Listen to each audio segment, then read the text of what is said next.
Welcome to Cartoon Series.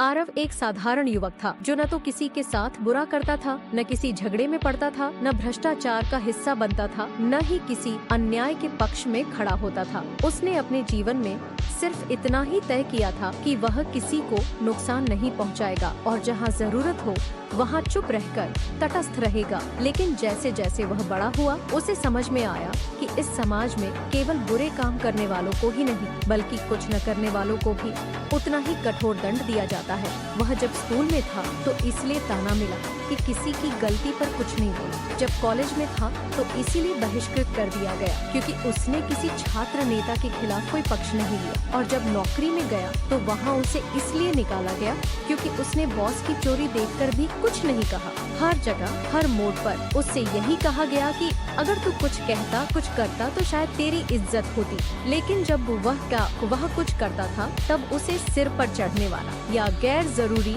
आदर्शवादी कहा जाता था। धीरे धीरे आरव ने बोलना भी छोड़ दिया, मदद करना भी छोड़ दिया, यहाँ तक कि उसने अपना घर छोड़ जंगल में शरण ली। लेकिन वहाँ भी जब गांव में एक लड़की के साथ अन्याय हुआ और लोगों ने पूछा कि तू वहाँ था, तूने कुछ क्यों नहीं किया, तो वही समाज जो खुद चुप था उसी पर दोष मढ़ने लगा कि उसकी चुप्पी ही अपराध है। और तब आरव ने पहली बार समाज को चिल्लाकर कहा कि जब मैं कुछ करता था तब तुमने मुझे गिराया, जब मैं कुछ नहीं करता तब भी तुम मुझे दोषी ठहराते हो, तो क्या सिर्फ तुम ही सही हो? क्या अच्छाई और चुप्पी की कोई जगह नहीं? लेकिन उसके सवाल का कोई जवाब नहीं आया क्योंकि समाज को उत्तर नहीं चाहिए था, उसे बस एक बलि का बकरा चाहिए था। और इस बार भी वह आरव ही बना।